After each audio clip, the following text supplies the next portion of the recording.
Après avoir saisi ou fourni les informations générales de notre projet, comme nous l'avons vu précédemment à travers les vidéos qu'on a déjà, que je suppose déjà parcourues par l'auditeur, maintenant nous allons parler de calendrier.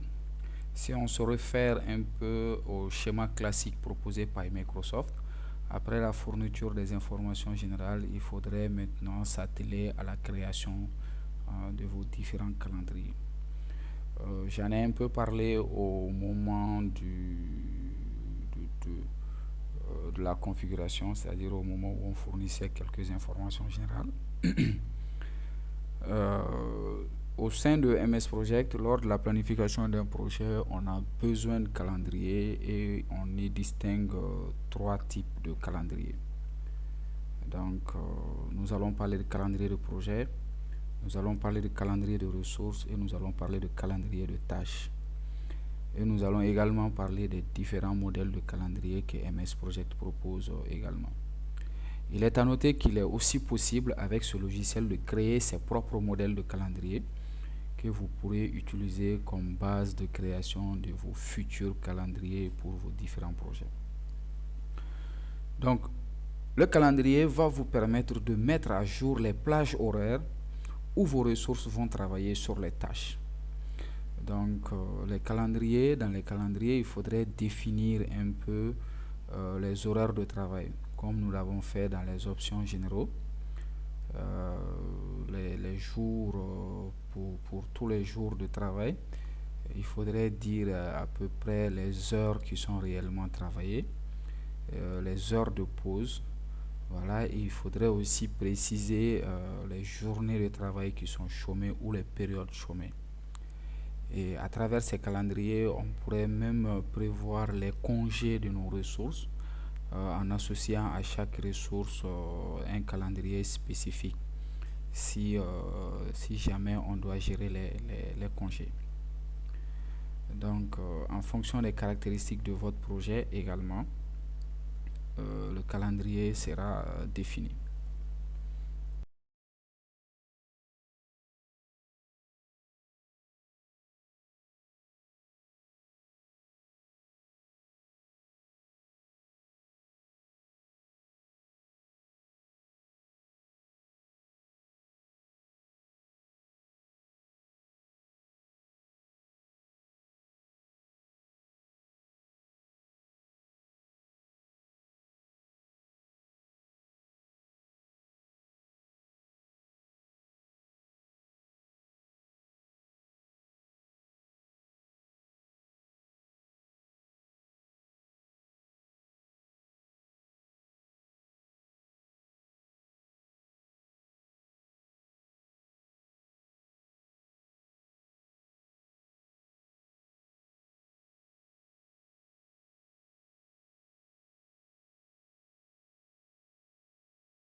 Maintenant, nous allons passer aux options avancées.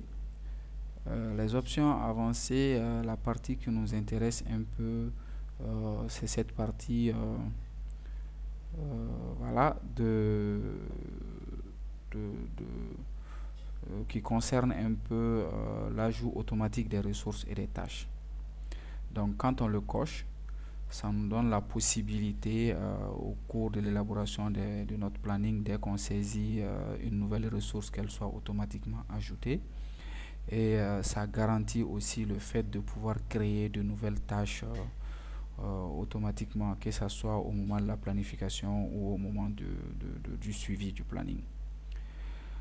Ici, par exemple, vous avez les taux standards par défaut et les taux d'heures supplémentaires. Donc, si vous payez vos ressources à l'heure, vous pouvez définir un taux par heure, par mois, par jour ou par semaine. Donc, par défaut, c'est par heure puisque vous avez affiché vos charges de travail à l'heure. Sinon, ici, on aurait pu mettre, par exemple, SM pour dire semaine, ou JR pour dire jour, ou MS pour dire mois. Bon, si vous n'avez pas votre symbole monétaire qui s'affiche correctement à ce niveau, c'est que vous n'avez pas encore validé les informations que vous avez saisies au niveau de l'affichage. Donc, pour qu'il se répercute au niveau de l'option avancée, donc cliquez sur OK, validez tout ceci. Revenez à option avancée et normalement vous aurez maintenant exactement le symbole monétaire que j'ai à ce niveau, le franc CFA. Donc les autres options, on ne les touche pas, on va les garder telles qu'elles sont. Au niveau de personnaliser le ruban, bon, ça c'est un peu pour personnaliser les éléments qui s'affichent un peu à ce niveau. Bon, ça c'est un peu poussé, voilà. Et barre d'outils d'accès rapide, complément, centre de gestion de la confidentialité. À ce niveau, on ne touche absolument rien du tout.